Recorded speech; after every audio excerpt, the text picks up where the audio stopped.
दोस्तों, एक लड़के की शादी एक ऐसी लड़की से हो जाती है कि वो लड़की उसकी ज़िंदगी को एकदम से नर्क बना देती है। और वो लड़की शादी के 2 साल के अंदर ही अपने पति को गुंडों से पिटवा देती है और अपने सास ससुर के साथ बदतमीजी करती है और उल्टा अपने ससुराल वालों के ऊपर दहेज उत्पीड़न का केस लगाकर अपने माता पिता के घर पर रहने लगती है और अपने ससुराल वालों को फंसा देती है। और सिर्फ इतना ही नहीं बल्कि अपने मायके में रहकर अपने प्रेमियों के साथ घूमती है, फिरती है, मौज मस्ती करती है, संबंध बनाती है। और यहाँ तक कि महिला सुरक्षा के लिए जितने भी कानून बनाए गए थे उसका नाजायज़ फ़ायदा उठाकर उसने अपने ससुराल वालों का जीना हराम कर देती है। दोस्तों, इन दोनों का तलाक का जो केस है ना, वो भी कोर्ट में चल रहा था और 6 साल के बाद इस केस की सुनवाई होनी थी। और जो कि एक महिला जज होती है उसको सुनना होता है। दोस्तों, उस महिला जज की उम्र लगभग 30 से 35 साल के आसपास होती है। दोस्तों, जब जो जज साहिबा होती हैं वो बहुत तेज़ तड़ाक थी। वो अपने कड़े फैसले की वजह से वो जानी जाती थी और किसी केस को भी वो छूटे किए में सॉल्व कर देती थी। लेकिन जब इस दोनों का केस जज साहिब के पास पहुंच जाता है तो जज साहिबा दोनों को पूरी कहानी को समझती हैं और लड़के को देखकर मुस्कुराने लगती है और उसके ऊपर हमदर्दी दिखाने लगती है। धीरे धीरे ये मामला एक अलग ही रूप में लेता है और शायद आप लोग सोच ही भी नहीं सकते हैं। दोस्तों, वो बहुत ही ज़्यादा रोचक होता है और रोचक वाली कहानियाँ हैं, बहुत ही ज़्यादा इंटरेस्टिंग कहानी है। एक जज साहिबा थी, वो एक मुजरिम की, आइए सुन जानते हैं पूरी कहानी इस वीडियो के माध्यम से। दोस्तों, ये सच्ची घटना उत्तर प्रदेश के गोरखपुर के ज़िले की है। दोस्तों, कोर्ट में दोनों पति और पत्नी अपने अपने वकील के साथ जज साहिब के सामने खड़े होते हैं और पति का नाम अमन होता है और उसकी पत्नी का नाम पूजा होता है। दोस्तों, जज साहिबा अपनी कुर्सी पर बैठी हुई थी और जब दोनों के का फाइल जब जज साहिबा के पास जाता है तो जज साहिबा बड़े ही ध्यान से दोनों की कहानी को पढ़ती है कि आखिरकार दोनों के बीच में विवाद क्या हुआ था और उस कहानी को जानने की कोशिश करती है। जब जज साहिबा दोनों की कहानी पढ़ लेती है तब जज साहिबा दोनों के बीच देखकर मुस्कुराने लगती है। दोस्तों, जो अमन था वो सरकारी टीचर था और सरकारी स्कूल में पढ़ाने जाता था और जज साहिबा अमन की तरफ देखते हुए कहती है कि आप टीचर हैं, आप बच्चों को पढ़ाते हैं, आपकी हरकतें देखकर ऐसा तो नहीं लग रहा है कि आप टीचर हैं। तब दोस्तों अमन कहता है कि जज साहिबा, मैं टीचर हूं और मैं अपने बच्चों को पढ़ाता हूं, लेकिन मेरे बारे में ऐसा क्यों कह रही है। जज साहिबा कहती है कि उसकी पत्नी ने कंप्लेन में लिखवाया है कि उसकी अकॉर्डिंग आप अपनी पत्नी को मारते हैं, उसको परेशान करते हैं, उसको घर वालों की आप इज्जत भी नहीं करते हैं। यहाँ तक कि उसके घर पर ही कोई आपके घर पर कोई उसका रिश्तेदार आता है तो आप उसको उल्टा सीधा बोलकर घर से भगा देते हैं। और शादी में इतना दहेज लेने के बाद भी आप उसके ऊपर दहेज का दबाव बनाते हैं। यहाँ तक कि आपकी पत्नी इतनी ज़्यादा खूबसूरत है, दिखने में अच्छी खासी है, लेकिन आप उसके बावजूद दूसरी लड़कियों के साथ भी संबंध बनाते हैं।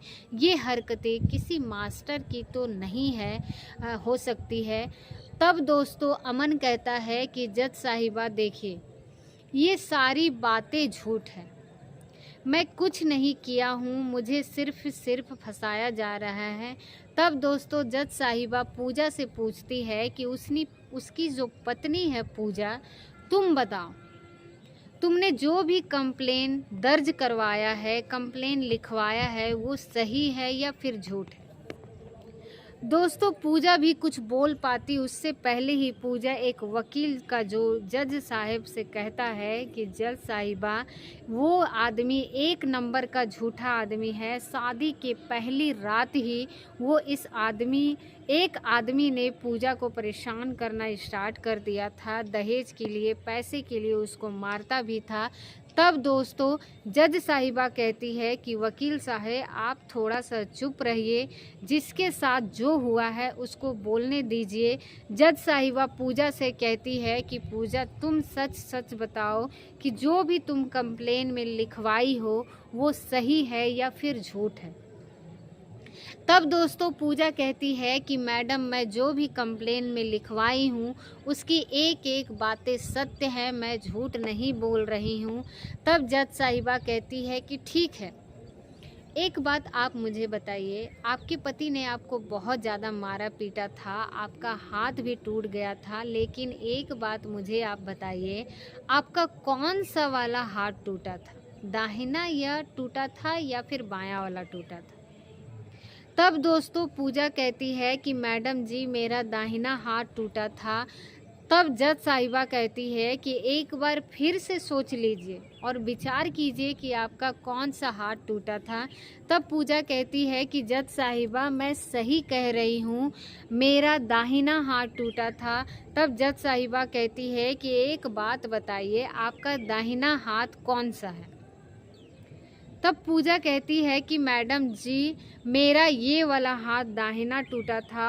तब दोस्तों जज साहिबा कहती है कि आप जिस हाथ को दिखा रही थी वो हाथ आपका दाहिना नहीं बल्कि वो हाथ आपका बायां है। आप दोस्तों पूजा थोड़ा सा हड़बड़ा जाती है और पूजा कहती है कि हाँ मैडम जी मैं भूल गई थी, यही वाला हाथ मेरा टूटा था। जब जज साहिबा कहती है कि देखिए अगर किसी भी इंसान का हाथ टूटता है तो ना तो उसकी ज़िंदगी भर याद रहता है उसका कौन सा हाथ टूटा था, एक सेकेंड में वो आदमी बता देता है कि मेरा ये वाला हाथ टूटा था, लेकिन आपको तो इस बात का याद भी नहीं है। सोचने में इतना समय लग रहा है कि आपका दायां वाला हाथ टूटा था या फिर बायां वाला हाथ टूटा था।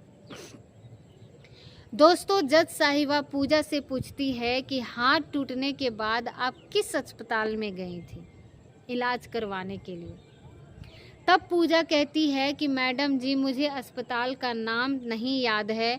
तब जज साहिबा कहती है कि देखिए अगर आपका हाथ टूटा होगा तो आप एक नहीं बल्कि कई अस्पताल आपको जाना पड़ा होगा और आप पढ़ी लिखी हैं, आप ग्रेजुएशन कंप्लीट कर चुकी हैं, आपको अस्पताल का नाम तो याद होना ही चाहिए। तब पूजा कहती है कि मैडम जी मुझे अस्पताल का नाम नहीं याद है। तब जज साहिबा कहती है कि ठीक है, आप घर से अस्पताल किसी साधन से गई होंगी। तब पूजा कहती है कि मैडम जी मुझे ये भी याद नहीं है कि मैं किस अस्पताल में गई थी और किस साधन से गई थी, मैं उस अस्पताल में गई थी। तब जज साहिबा कहती है कि ठीक है, अगर आपको ये बात याद नहीं है तो कोई बात नहीं। अब दोस्तों जज साहिबा अमन से पूछती है कि अमन आप बताइए, आपने भी कंप्लेन में दर्ज कराया है कि पूजा के घर वाले आपको मारते हैं, आपको प्रताड़ित करते हैं, आपको कंप्लेन में यह भी लिखवाए हैं कि पूजा के घर वाले ने मारकर आपका पैर तोड़ दिया था, आपको भी कुछ याद है या नहीं? ये कैसे क्या चीज़ हुआ था, आप ये भी सब कुछ भूल चुके हैं? तब दोस्तों अमन कहता है कि मैडम जी मैं कैसे भूल सकता हूँ, मुझे सब कुछ याद है। उस समय 9:30 बज रहे थे और मैं घर से स्कूल जा रहा था, तैयार हो रहा था, तभी बीच रास्ते में पूजा के पिताजी और उसके भाई मुझे रोक लेते हैं और वहाँ पर 2-3 लोग और आ जाते हैं और वो लोग सभी लोग मिलकर मुझे मारने लगते हैं और कुछ लोग डंडे से मुझे पैर पर वार करने लगते हैं। जिस तरह से मेरा पैर टूट गया था मैं वही ज़मीन पर गिर गया और रोने लगा था। तभी मेरे गांव के कुछ लोग मुझे बचाने के लिए दौड़े थे तो ये लोग वहां से भाग गए थे। उसके बाद मेरी बहन और मेरे जीजा जी मुझे वहां से उठाकर अस्पताल में भर्ती कराए और वहां पर एक डॉक्टर शर्मा जी बैठे हुए थे, उन्होंने मेरा इलाज किया और पूरे 1 महीने तक मैं बिस्तर पर पड़ा रहा। और मेरी माँ मुझे बच्चों की तरह प्यार करती थी, मुझे संभालती थी, मेरा देखभाल करती थी और ये सब अपने जीवन में कभी भी नहीं भूल सकता हूँ। दोस्तों इलाज करने के बाद जो अमन का था ना, वो जज साहिबा के सामने फूट फूट कर रोने लगता है। तभी पूजा अमन से कहती है कि जैसा तुम करोगे वैसा ही तुम पाओगे। ये तो भगवान का शुक्र है कि उस दिन तुम बच गए, नहीं तो मेरे पिताजी तुमको जिंदा नहीं छोड़ते, तुमको मार डालते। तुम बस देखते जाओ, इससे भी ज़्यादा बुरा हाल तुम्हारा होने वाला है। तभी दोस्तों पूजा का जो वकील होता है वो पूजा को चुप कराने लगता है और कहता है कि पूजा चुप हो जाओ, तुम जज साहिब के सामने बैठे हो और ये सब बोल रही हो। तभी दोस्तों जज साहिबा कहती है कि पूजा के वकील को, जज साहब आप उसको बोलने दीजिए, आप बीच में क्यों टपक जा रहे हैं। अगर आप लोग बीच में नहीं आते हैं तो ये केस मैं चुटकियों में सॉल्व कर दूंगी और आप लोग की वजह से ही इन सब केस को लंबा खींचना पड़ रहा है। और सच क्या है, यह सच झूठ है, इसको पहचानने में ज़्यादा वक्त थोड़ी लगता है। तब दोस्तों वकील साहब जज साहब के हाथ जोड़कर माफ़ी मांगते हैं और कहते हैं कि जज साहिबा ठीक है, आपको जो पूछना है आप पूछ लीजिए, मैं कुछ नहीं बोलूँगा। तब दोस्तों जज साहिबा अमन से और पूजा से पूछती है कि एक बात बताओ, तुम लोग के बीच में लड़ाई झगड़ा करने का असली वजह क्या था? तुम लोग एक दूसरे से लड़ाई झगड़ा क्यों करते थे?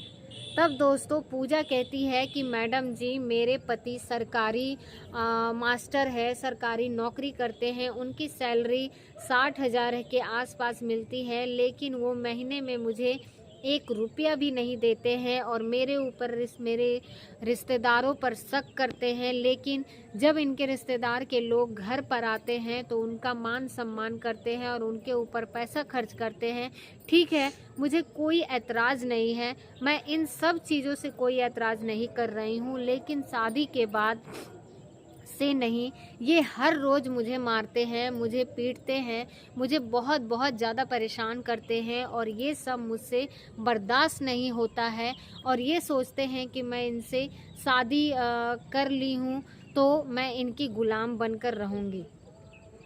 तब दोस्तों जज साहिबा अमन से पूछती है कि अमन तुम बताओ कि तुम दोनों के बीच में लड़ाई झगड़ा क्यों होता था और तुम पूजा के रिश्तेदार वालों को इज्जत क्यों नहीं करते थे। तब दोस्तों अमन कहता है कि मैडम जी, कौन से रिश्तेदार के लोगों की बात कर रही हैं आप? जो भी हमारे घर पर पूजा के रिश्तेदार के लोग आते थे वो सभी लोग लड़के के ही होते थे। जब भी मैं पूजा से पूछ करता था कि ये कौन है, तो कभी कहती थी कि मेरा भाई है, तो कभी कहती थी कि मेरे चाचा का लड़का है और वो मेरा भाई है, ये दोस्त है, मेरे मामा का लड़का है। अब इस तरीके से इतने सारे लोग घर पर पूजा से मिलने के लिए आते थे और पूजा उनके साथ घूमने भी चली जाती थी। मुझसे अक्सर बोलती थी कि मैं अपने भाई के साथ जा रही हूँ घूमने के लिए, रात को घर में आऊँगी।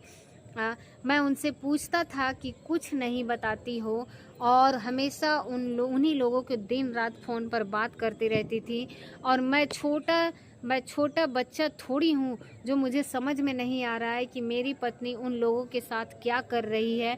मैं जब भी कुछ बोलता था तो ये मुझसे उल्टा समझने लगती थी और उल्टा मेरे ऊपर गुस्सा करने लगती थी और मुझे धमकी देती थी कि तुम्हारे घर वालों को मैं गायब करवा दूंगी और तुमको मरवा दूंगी। मैडम, मैं अपनी पत्नी से बहुत ज़्यादा परेशान हो चुका हूँ और पिछले 6 सालों से मैं कोर्ट कचहरी के मैं चक्कर लगा रहा हूँ। मेरी जो पूरी ज़िंदगी है ना वो एकदम से बर्बाद हो गई है। कभी कभी तो मुझे समझ में नहीं आता है कि मैं अपना घर परिवार संभालूँ, अपने माँ बाप को देखूँ या फिर उसका देखभाल करूँ या अपनी नौकरी करूँ या फिर मैं अपने कोर्ट कचहरी का चक्कर काटूँ, अपनी पत्नी को संभालूं। मैं बहुत ज़्यादा परेशान हो चुका हूं।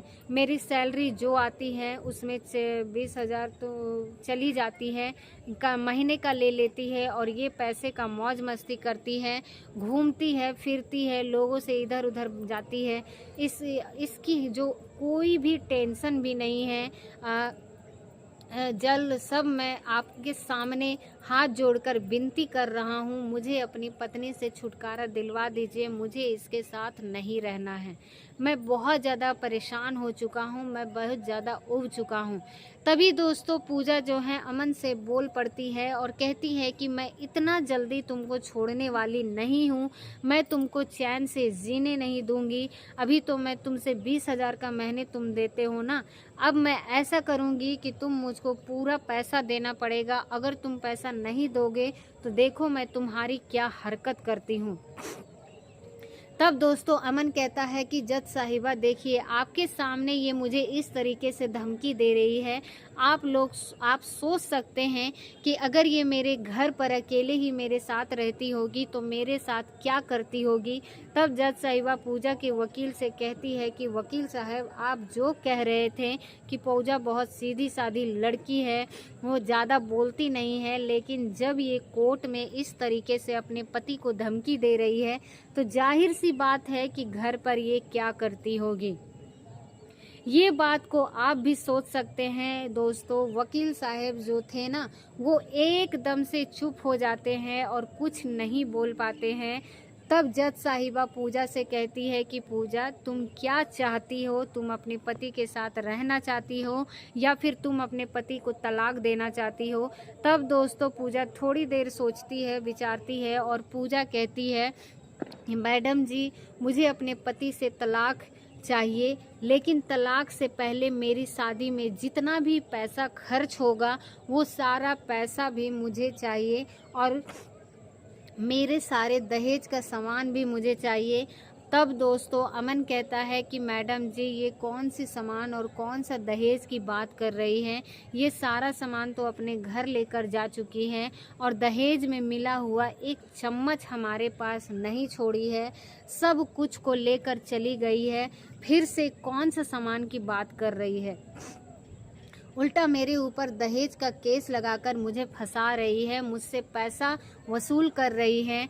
1 महीने में मैं इतने पैसा ले रही है। इसके पिताजी और इसके भाई ने मेरा पैर तोड़ दिए और मेरा पैर तोड़ दिए थे तो मुझे झूठा नाटक कर रही थी कि मैं इसका हाथ तोड़ दी हूँ, लेकिन जज साहब मैं इसको मारता नहीं था, इसका मैंने हाथ भी नहीं तोड़ा। ये सारी बातें झूठ बोल रही है। और दोस्तों जज साहिबा को कुछ भी समझ में नहीं आ रहा था। वो भी चाहती थी कि जल्दी से इन दोनों का केस का फैसला सुनाकर इसको ख़त्म कर दिया जाए और केस को बंद कर दिया जाए। जज साहिबा अमन से कहती है कि या तो तुम अपनी पत्नी को लेकर घर चले जाओ या फिर इन्हें कुछ पैसे का व्यवस्था कर लो और तुम अपनी पत्नी को दे दो, तलाक दे दो। इस केस को यहीं पर ख़त्म करो, क्योंकि तुम्हारी पत्नी नौकरी करती नहीं है, वो आगे की ज़िंदगी गुजारने के लिए उसको पैसे की ज़रूरत पड़ेगी, या फिर तुम उसको अपने साथ घर ले जाकर चली जाओ और उसके साथ रहो, उसका इज्जत करो, इज्जत से उसको अपने साथ रखो, या फिर आखिरी मेरा फैसला यही है कि तुम अपनी पत्नी को 10 लाख दे दो और इस केस को ख़त्म कर दो। अब दोस्तों पूजा इस बात को सुनकर बहुत ज़्यादा खुश हो जाती है और कहने लगती है कि मैडम 10 लाख से मेरा क्या होगा, मुझे और पैसे चाहिए। तब दोस्तों अमन कहता है कि मैडम मैं इतना पैसा कहाँ से दूंगा, अभी मैं अपना नया घर बनवाया हूँ और ऑलरेडी मैं कर्ज में चल रहा हूँ और इतना रुपया मैं नहीं दे सकता हूँ, मेरे पास कुछ पैसे हैं वो मैं दे दूंगा। तब जज साहिबा कहती है कि ठीक है, अगर पैसा नहीं दे सकते हो तो पूजा को अपने साथ घर पर ले जाकर चले जाओ और उसके साथ अच्छे से रहो, उसके साथ कोई विवाद मत करना। तब अमन कहता है कि जज साहिबा मैं ऐसा नहीं कर सकता हूँ, मुझे अपनी पत्नी से तलाक चाहिए और ये मेरी पूरी ज़िंदगी बर्बाद कर चुकी है। अब दोस्तों अमन के पास ना तो कोई रास्ता था नज़र आ रहा था। तभी अमन जज साहब से कहता है कि मैडम जी मुझे 20 दिनों का समय दीजिए, क्योंकि मेरे पास पैसा नहीं है और मुझे पैसे का व्यवस्था करना पड़ेगा। तब जज साहिबा कहती है कि ठीक है, मैं तुमको 25 दिन का समय दे रही हूँ और तुम इन 25 दिनों में पैसों का इंतज़ाम कर लो, उसके बाद तुम लोग फिर से कोर्ट में आना और तारीख लगेगी और उसके बाद तुम अपनी सुनवाई होगी। तब दोस्तों शाम हो चुकी थी और उस समय कोर्ट की कार्यवाही भी ख़त्म हो चुकी थी और अमन और पूजा ये सभी लोग अपने परिवार वालों के वकील के साथ कोर्ट से बाहर निकल जाते हैं। लेकिन जब कोर्ट से बाहर निकलते हैं तो पूजा अमन के सामने खड़े होकर उसको धमकी देने लगती है, उसको उल्टा सीधा बोलने लगती है। तब तक कुछ देर के बाद जज साहिबा भी अपनी गाड़ी में बैठकर अपने क्वार्टर की तरफ जा रही थी। तभी जज साहिबा की नज़र अमन के ऊपर पड़ जाती है और जज साहिबा देखती है कि जो अमन है वो कोर्ट के बाहर सीढ़ियों पर बैठा हुआ है और इसकी जो पत्नी है उसकी जो सास ससुर लोग हैं वो अपने ऊपर चिल्ला रहे हैं, उसके ऊपर गुस्सा कर रहे हैं। जज साहिबा अपने ड्राइवर से कहती है कि ड्राइवर गाड़ी को उसके पास लेकर चलना, मुझसे उससे बात करनी है। और जज साहिबा का जो ड्राइवर था वो गाड़ी को चलाता है और अमन के पास लेकर जाता है और वही गाड़ी वहीं पर रोक देता है। और जब जज साहिबा अपनी गाड़ी का शीशा नीचे डाउन करती है कि पूजा की सारी बातें चुपचाप गाड़ी में बैठकर सुनने लगती है।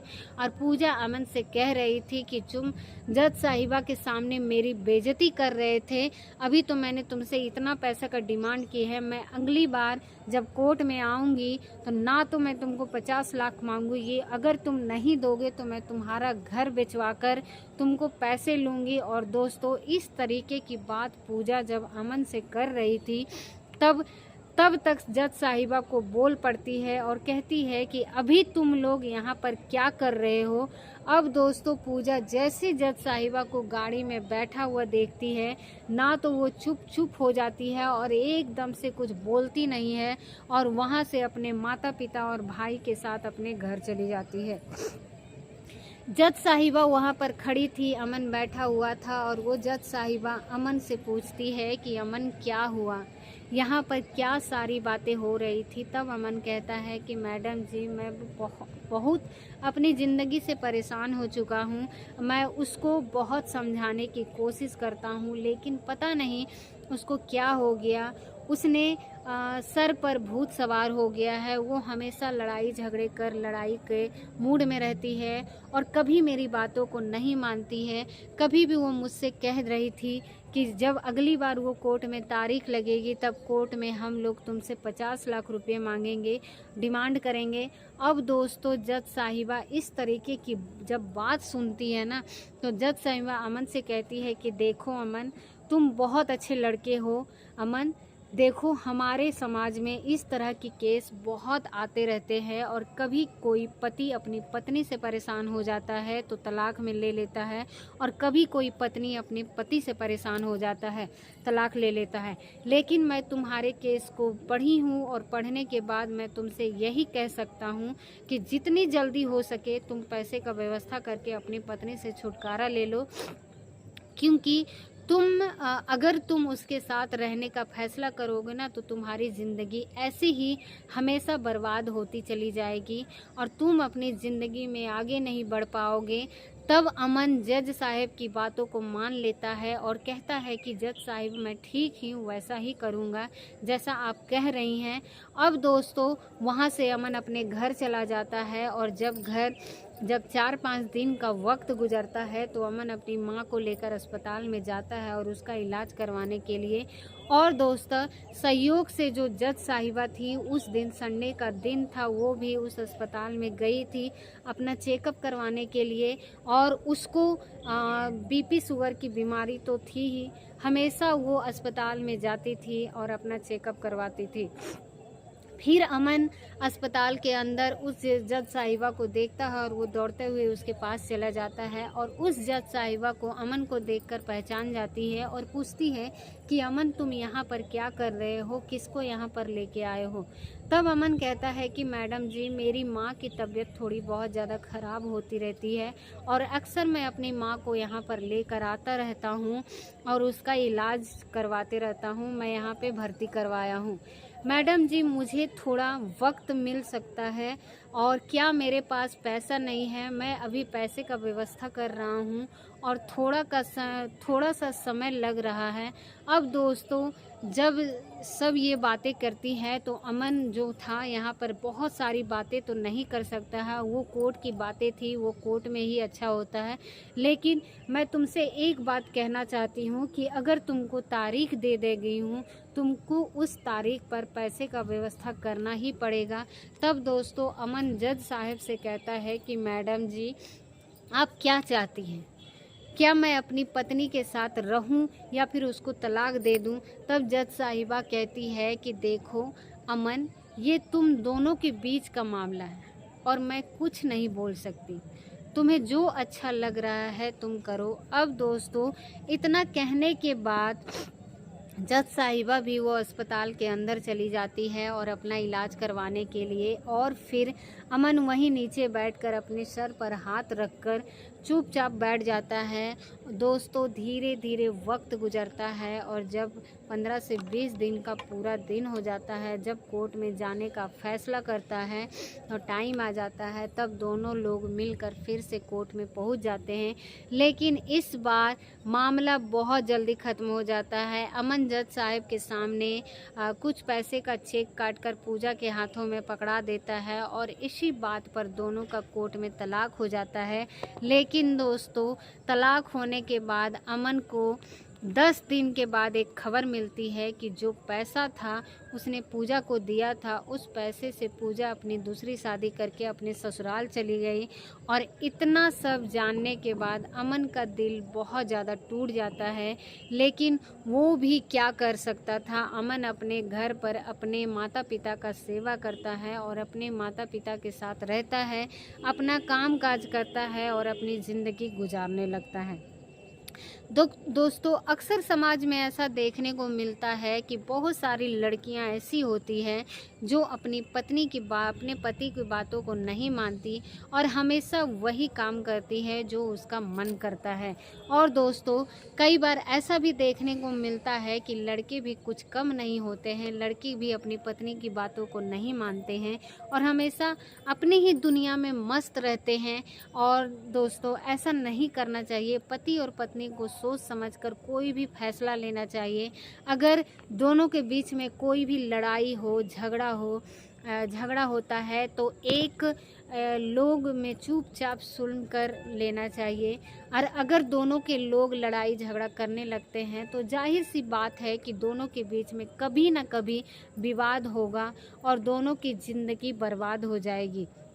दोस्तों इस कहानी को सुनाने का मतलब बस इतना ही है कि आजकल हमारे समाज में जितने भी तलाक हो रहे हैं उन लोगों को कुछ ना कुछ इस वीडियो के माध्यम से सीखने का कुछ मिल जाएगा, समझने को भी मिल जाएगा। तो दोस्तों ये थी आज की कहानी, आपको कैसी लगी हमें ज़रूर कमेंट में अपनी राय दें और उन लोगों को हमें अपनी राय दें।